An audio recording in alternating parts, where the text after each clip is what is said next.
Thomas Graham, químico inglês, foi o primeiro a estudar o estado coloidal.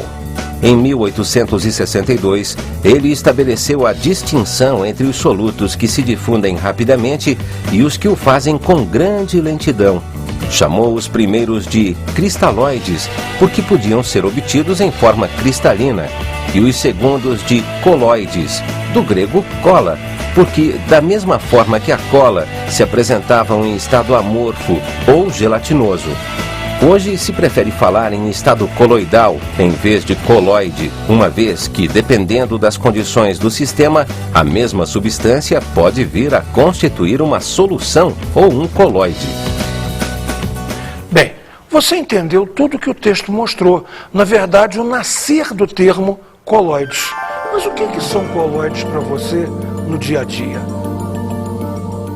Colocamos aqui na bancada uns coloides para você olhar. Repara, pasta de dente, aqui você tem uma gelatina para fazer, aqui você tem iogurte, requeijão, geleia, maionese. Uma coisa importante você entender antes de mesmo começar a aula. Coloides são coisas intermediárias, frequentemente intermediárias entre líquidos e sólidos. Repare a maionese. Se eu pegar a maionese, eu tenho que poder colocar uma colher aqui dentro e tirar. Consequentemente, não é exatamente um sólido.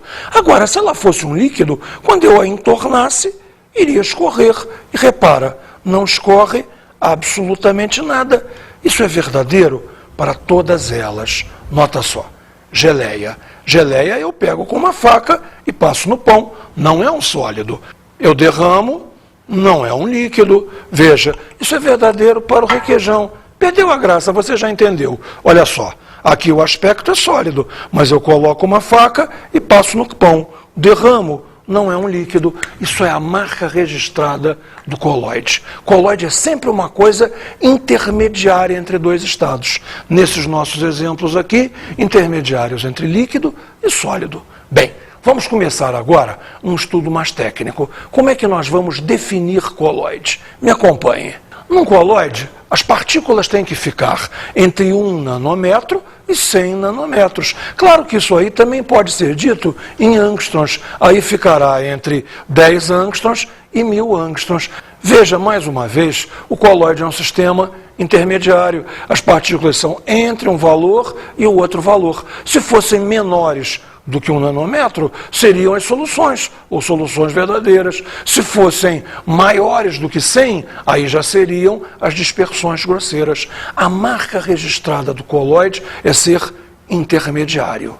Ok? Os coloides, então, podem ser de vários tipos. Veja, atômicos, ou seja, a partícula que está dispersa é um átomo. Ou então, agrupamentos de átomos. Os coloides também podem ser moleculares, onde a partícula que está dispersa é uma molécula, pode ocasionalmente ser uma macromolécula, um ajuntamento de moléculas. E, finalmente, os coloides podem ser iônicos, onde, frequentemente, os coloides proteicos são assim. Você tem um macroíon de proteína. Existem dois tipos de coloides, por assim dizer, fundamentais. Veja só, o primeiro deles é quando o coloide tem o aspecto de uma solução. Se ele tem o aspecto de solução, a gente o chama de sol. Agora, se o coloide tem um aspecto gelatinoso, a gente o chama de um gel. Isso é uma classificação absolutamente simples. Nós vamos ter agora um estudo mais complexo sobre a classificação, sobre os tipos de coloides. Me acompanhe. Nós vamos arrumar aqui o disperso e aqui o dispersante. Repare que neste primeiro quadro, todos os dispersantes são sólidos e os dispersos eu vou variando, sólido, líquido, iguais. Então repare, disperso, sólido, dispersante, sólido. Isso aqui tudo é sólido. Se tudo é sólido, eu vou ter o aspecto de uma solução sólida, então eu tenho ali um sol sólido. Viu aqui? Sol sólido. Se o meu disperso é um líquido dentro de um sólido, aí eu já chamo de um gel. Finalmente, se eu tenho um gás em um sólido, vamos ver uns exemplos excelentes disso. Se eu tiver um gás em um sólido, eu tenho uma espuma sólida. Bem, Vamos trocar agora o dispersante. Repare, o dispersante agora é líquido e, novamente, o disperso pode ser um sólido, um líquido ou um gás. Um sólido e um líquido, tranquilamente, um sol. Um líquido e um líquido, uma emulsão. E um gás e um líquido, uma espuma líquida. Também vamos ver excelentes exemplos para espuma líquida. Finalmente, vamos mudar pela última vez o dispersante. Repare, o dispersante agora é um gás. O disperso pode ser um sólido e um líquido. O nome em ambos os casos é aerossol. Aerossol, para lembrar a característica aérea, vamos dizer assim, que tem o dispersante, que é um gás. Se é sólido em gás, aerossol, sólido. Se é líquido em gás, aerossol, líquido. Se você está se perguntando, e o gás em gás? Nessa você bobeou. Gás em gás é solução verdadeira. Sempre. Gás em gás é sempre uma mistura homogênea. Logo, não pode ser um coloide. Percebeu bem isso? Bem, voltando ao quadro anterior, observe. Em todos os casos, o dispersante é um líquido. E o disperso pode ser um sólido, um líquido ou um gás. Vamos ver um caso bem real, uma experiência bem real. Bater clara em neve. Quem é o dispersante? O dispersante é a clara de ovo. Se é a clara de ovo, evidentemente é um líquido. E quem será o disperso? Claro, o disperso é o ar. O disperso é o próprio ar quando você começa a bater.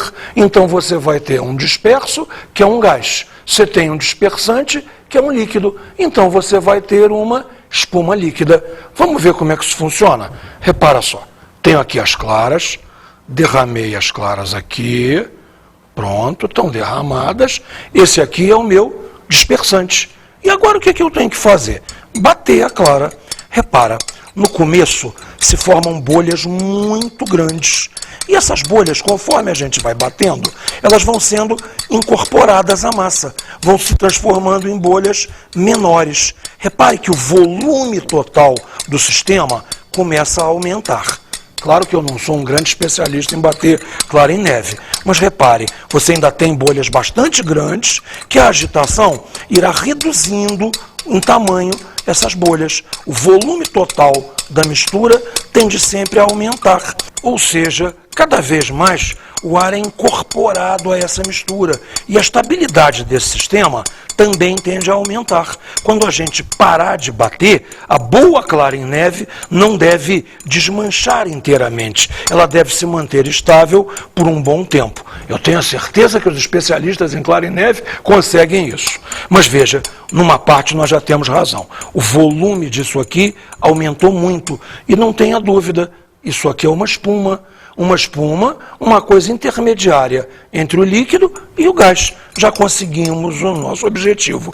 Já é perfeitamente visível que o volume é muito maior e já está bastante incorporado. Você já tem bolhas bastante pequenas. A agitação vai sempre diminuindo o volume dessas bolhas. Agora, o volume total aumenta, porque o ar se incorpora nessa nossa espuma líquida. Para que esse estudo fique mais próximo a você, vamos fazer agora alguns exercícios de classificação dos sistemas coloidais. A ideia é a seguinte: eu descrevo o coloide para você e nós fazemos juntos a classificação. Vamos lá? O primeiro deles vai ser o rubi. O que é o rubi? Todo mundo sabe que rubi é uma pedra preciosa, mas como um coloide, é uma dispersão de dióxido de titânio e óxido férrico em óxido de alumínio. Dizendo assim, fica uma coisa complicada, mas vamos nos ater às coisas importantes. Se você olha uma pedra preciosa, a transparência dela deve ser perfeita. Aliás, se a transparência não for perfeita, o valor comercial dessa pedra cai dramaticamente. Então você deve ter uma coisa homogênea, deve parecer uma solução. E ali, tudo são sólidos, três óxidos metálicos, todos eles sólidos. Então observe no quadro. Repare, há dois dispersos, ambos sólidos, TiO2 e Fe2O3. Então o disperso é um sólido. O dispersante é o óxido de alumínio, também um sólido. Então temos um Sol, sólido. Por que novamente a palavra Sol? Porque o aspecto é de uma solução. O rubi tem um aspecto absolutamente homogêneo, absolutamente igual a uma solução. Vamos a um outro exemplo. Creme dental. Como é que eu vou trabalhar creme dental? Bom, repara, creme dental basicamente é sabão ou então é detergente. Sabão, sólido. Detergente, sólido. Não se deixe enganar nisso. Detergente é o que o pessoal chama de sabão em pó. Também é um sólido. Bom, isso é o dispersante. Quem é o disperso? O disperso são soluções aquosas de sabões e de detergentes, para você ter uma coisa intermediária entre o sólido e o líquido. Lembra, a marca do colóide é ser intermediário. Veja então no quadro, o disperso é líquido, é a solução aquosa ou de um detergente ou de um sabão. O dispersante é um sólido, ou um detergente ou um sabão, que temos então um gel. Então o nome técnico, vamos dizer assim, para a pasta de dentes é gel. Outro exemplo muito interessante é o carvão feito de lenha. O carvão de lenha, ele apresenta ar em carvão. Não sei se você já reparou, mas carvão de lenha, para o tamanho da peça, é surpreendentemente leve. Ele é muito mais leve do que aparenta. Então repare no quadro, veja lá, nós temos aqui o disperso. O disperso é um gás, o disperso é um ar. O dispersante é um sólido, é o carvão. Surpreendentemente, gás em sólido, temos uma espuma sólida. É isso que faz o carvão ser tão leve. E mais um exemplo, para terminarmos. O colarinho do chope. Colarinho do chope, todo mundo sabe exatamente o que é. Aquela parte branca que fica em cima do chope. Vamos pensar um pouquinho? Quem é o disperso? O gás carbônico do próprio chope. Quem é o dispersante? O próprio chope. Então você tem observe no quadro, um gás e o dispersante é um líquido. Gás carbônico disperso no líquido, que é o chope. Você tem uma espuma líquida. Eu tenho a certeza que você já reparou que é uma espuma líquida, tanto que você a bebe. Você não bebe o carvão, que é uma espuma sólida. Ok? Vamos a um último exemplo, os grãos microscópicos de pólen no ar. Isso é uma cena mais europeia, onde as estações são mais marcadas, mas na primavera as plantas soltam o seu pólen ao vento para espalhar e fazer com que aquele pólen permita a fecundação de outras plantas. Então você vai ter grãozinhos minúsculos, microscópicos realmente, de pólen espalhados no ar. Vamos ao quadro ver que tipo de colóide é este. Quem é o disperso? O disperso é um sólido, o pólen. O dispersante quem é? Um gás. Então você tem um aerossol, lembra o nome, por favor, aero, para dar a ideia aérea do dispersante gás. Um aerossol sólido. Bom, agora eu tenho a certeza absoluta que esses exemplos deixaram toda a matéria bem mais real para você. Podemos passar em frente mais tranquilos. Nós começamos agora a estudar os processos de preparação de colóides. Basicamente, há dois tipos de processo. O primeiro deles é a dispersão. Na dispersão, você vai partir de partículas maiores para coloidais. Deixa eu ver se você entendeu. Eu tenho a partícula grande, eu tenho a partícula volumosa, e ela tem que ser, de alguma maneira, fracionada até atingir o tamanho coloidal. Isso aí pode ser feito de várias maneiras. Vamos a uma primeira forma. Repare, um processo de dispersão a partir de precipitados. Então veja, você tem o sulfeto arsenioso precipitado, ou seja, se ele está precipitado, está em partículas grandes. Se você passa uma corrente de gás sulfídrico através dele, uma corrente gasosa, você passa a ter o AS2S3 coloidal. As partículas que estavam grandes se dispersaram e agora atingiram tamanho coloidal. Também pode ser feita uma dispersão mecânica. Essa é mais interessante, ela é mais dramática, vamos dizer assim. Você vai ter dois discos que rodam em sentidos contrários. E as partículas grandes são jogadas entre esses dois discos e vão sendo moídas, vão ficando cada vez menores, até atingirem o tamanho coloidal. Esse sistema de dois discos com sentido de rotação contrária é chamado de moinho coloidal. Bem, e agora? E o outro processo? O outro processo é o processo de condensação, onde você vai partir de partículas menores para partículas coloidais. As partículas pequenas vão se agregar, vão se juntar, vão se condensar até atingir o tamanho coloidal. Uma primeira forma de processo de condensação é a mudança de solvente. Esse é super interessante. Repare, você tem uma solução alcoólica de enxofre. Você tem o enxofre dissolvido no álcool. O enxofre se dissolve bastante bem em álcool, mas não se dissolve bem em água. Então repare, se você acrescenta água, o enxofre agora em contato com a água deixou de ser uma solução, deixou de ser homogêneo. Ele agora é um sol, um tipo de coloide. Você tem aqui um sol de enxofre. As partículas aqui eram muito pequenas, se condensaram até atingir o tamanho coloidal. Outra maneira, veja, pode ser feita através de uma reação química. SO2 aquoso. Repara, aquoso quer dizer dissolvido em água. Eu vou passar H2S, gasoso. Gases em água se dissolvem, porém, reage formando enxofre, porque esses 4 hidrogênios vão retirar esses 2 oxigênios daqui, formando 2 moléculas de água líquida. E os 3 átomos de enxofre, contabilizou 3, você sabe agora que eles não se dissolvem bem na água. Então, enxofre em água não é solução, é coloide. Você também obtém aí um sol de enxofre. Mais maneiras ainda, novamente por meio de reação. Repare, cloreto férrico aquoso, dissolvido em água. A própria água, com algum aquecimento, reage. Veja a troca. 3 cloros vão ser substituídos por 3 hidroxilas da água.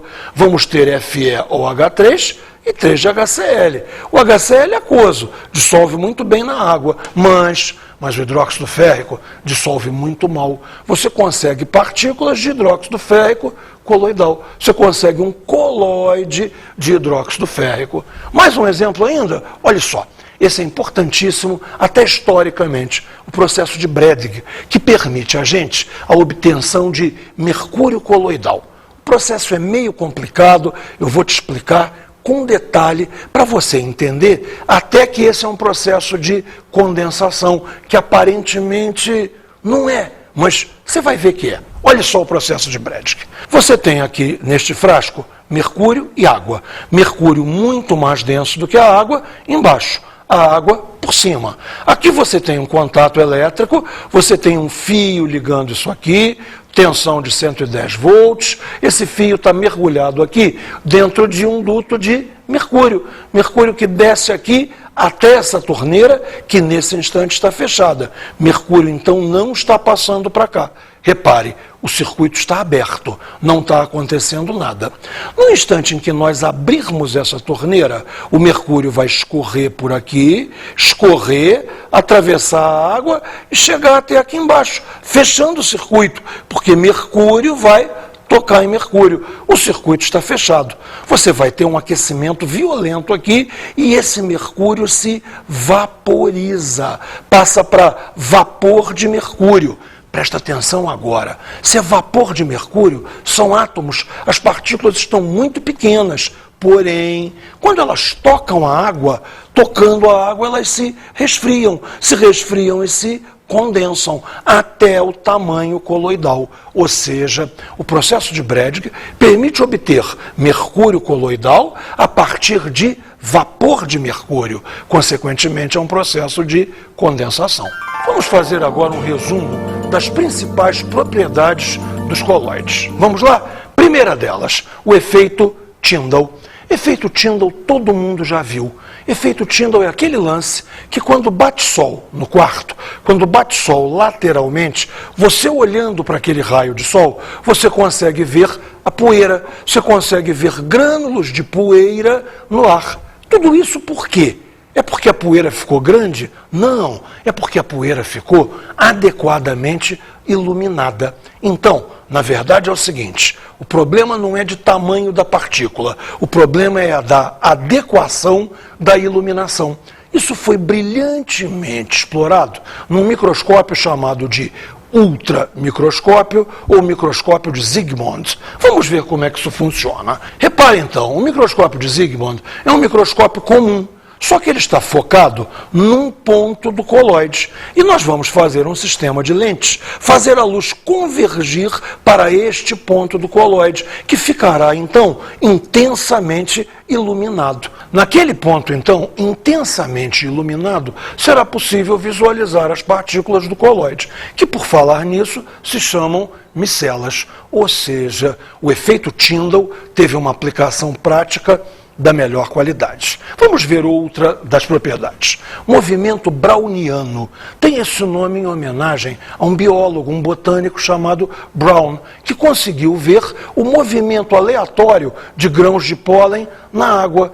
Há este movimento livre, muito aleatório, das partículas batendo em zigue-zague, tem até hoje o seu nome, movimento browniano, em homenagem a Robert Brown. Outro fato importante é a sedimentação dos coloides. Você lembra? Ela pode ser obtida através das ultracentrífugas, centrífugas de rotação muito rápida. É a única maneira que você tem para um coloide sedimentar.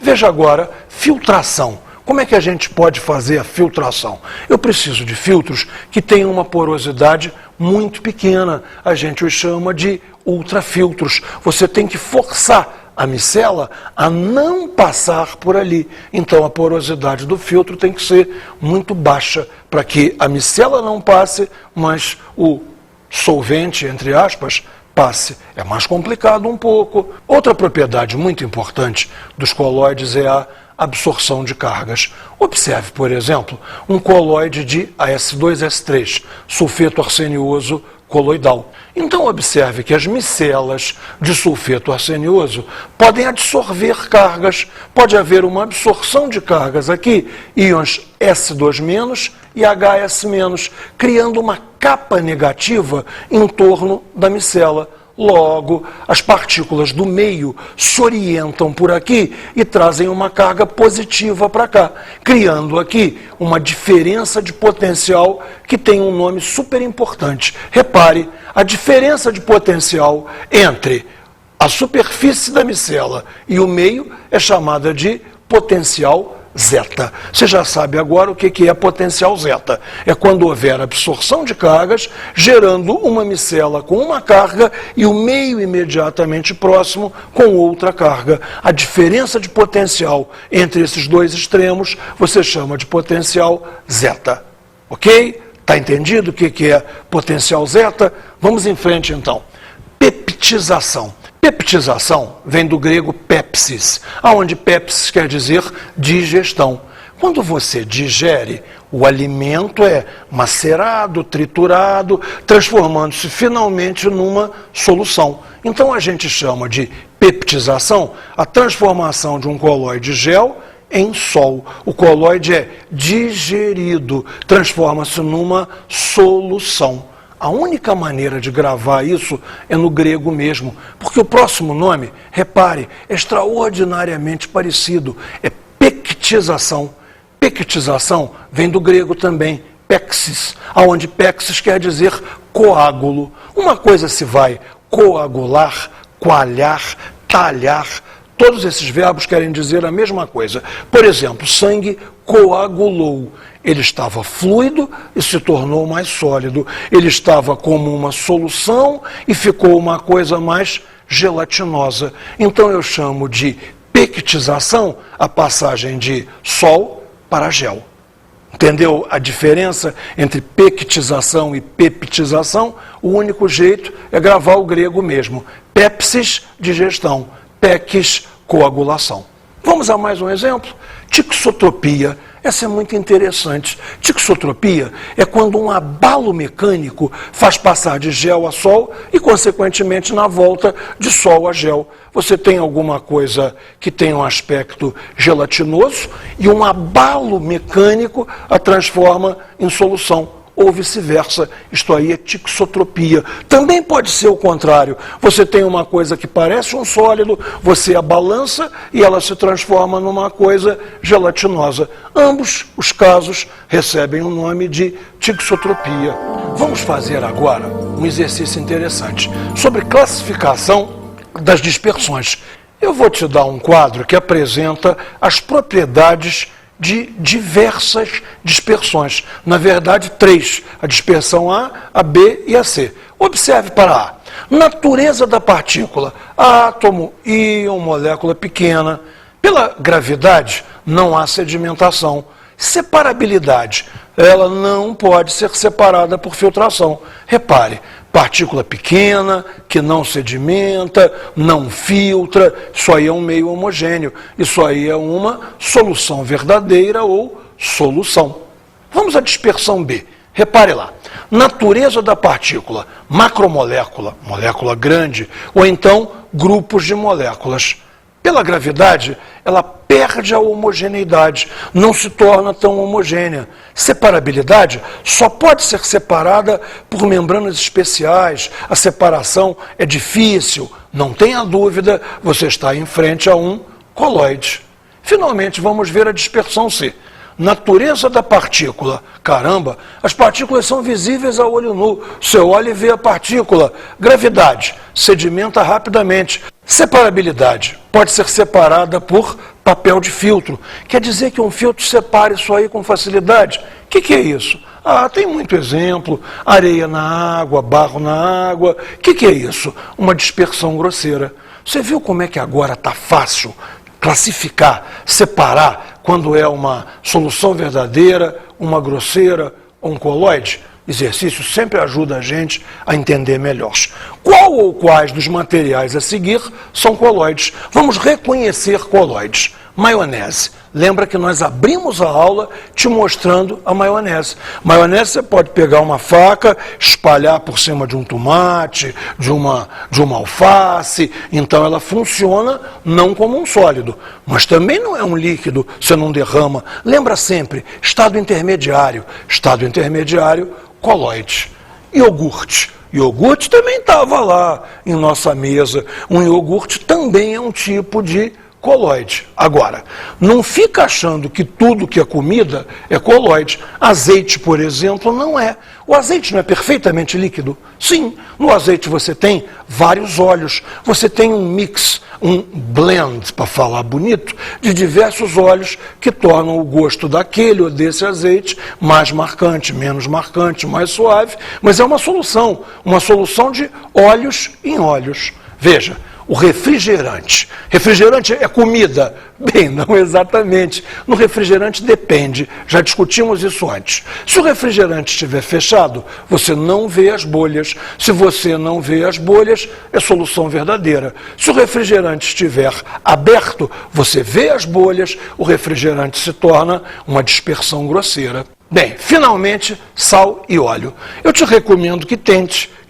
dissolver sal em óleo, e você vai perceber que é absolutamente impossível. O óleo não dissolve o sal, logo, trata-se de uma dispersão grosseira. A solução não aconteceu. Bem, sabe o que a gente vai ver agora? Uma coisa que eu tenho certeza que você não esperaria ver em uma aula de química, e, no entanto, você vai descobrir que tudo é química. A pérola resulta de um sistema de defesa da ostra contra invasores, parasitas que se alojam no manto da ostra, membrana situada entre o corpo do animal e a concha nos moluscos e braquiópodes.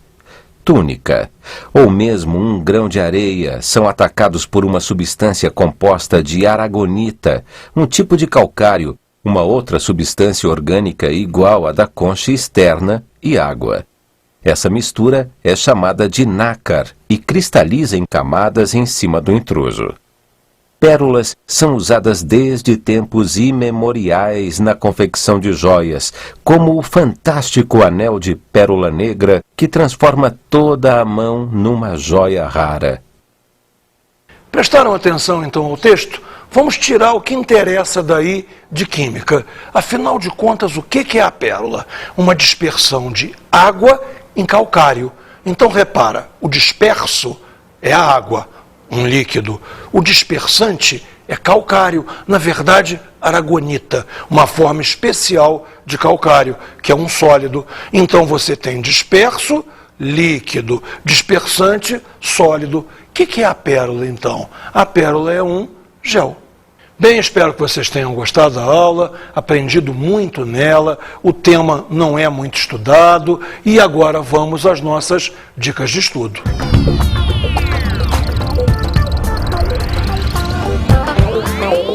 A minha dica de estudo para você é sempre a mesma, é que você estude, que você faça exercício, mas que acima de tudo você olhe para o mundo com os meus olhos, que você olhe para o mundo com os olhos de um químico, que você olhe a sua comida, a maionese que você come, o iogurte que você come, a geleia que você come, tudo isso aí é coloide, então tudo isso aí permite a você estudar, classificar, aprender.